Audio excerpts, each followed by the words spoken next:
Andrew, I wonder from your perspective, how much of a change does it demand of a retailer or a brand that's going to be utilizing the channel to think differently about audience targeting, to think about it from a behavioral perspective, as opposed to these classic, hey, let me think about what my demographic or psychographic profile is?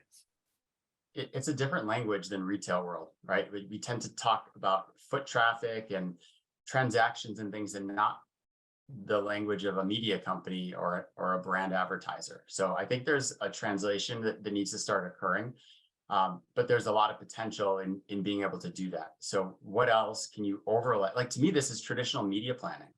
I'm planning where I want to have a campaign run, and it's not just a single store. It's going to be maybe multiple stores based on affinity for certain brands that I'm advertising, or maybe getting kind of the right unduplicated reach across multiple touch points. In the same way you would build a media plan in TV and digital to kind of maximize reach and frequency. That's how you need to start thinking about stores and running campaigns across stores.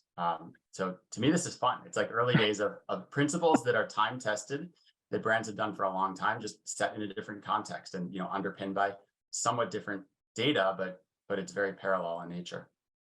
Andy, the same question for you. How do you view kind of the utilization of behavioral data within? I think there are some correlations between things that have happened in terms of online data, but how do you kind of start bringing in not conflicting data sets, but certainly not identical ones, to use them together to create these better audience segments? Well, let me give you a few examples. We know that around 4 o'clock, most, let's say, women shoppers who have families don't know what they're going to do for dinner that night.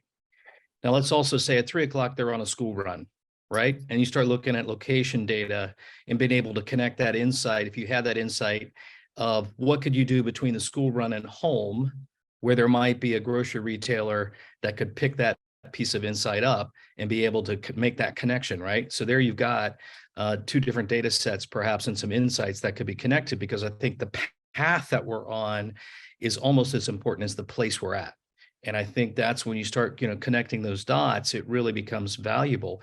A couple of things I think are interesting here, and one is, I think the retail media, the retailers with large e-commerce traffic are probably going to go at the in-store bit a bit slower, because they can make the margin, they can pull things off, but there's only a handful of retailers that could really do that.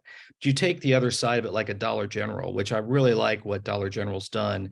When you've got 17,000 locations and you start looking at foot traffic, they don't have a big e-commerce business, but the value of what they've done by looking at it strategically and saying, I know a lot about the urban shopper and the paths they take, their offsite, non-endemic value of the data is a real opportunity for brands, and it has nothing to do with buying and selling anymore inside a Dollar General. But it's that combination of data sets and being able to integrate that through live ramp, trade desk, and location-based data that all of a sudden looks really, really powerful. And I think one of the drivers for in-store for a lot of the retailers that don't have a big e-commerce traffic is that ability to get that location data and drive it back into append it into first-party data that could be very valuable to others, that whether you want to run an ad on or use that data to understand who's driving and doing what and what kind of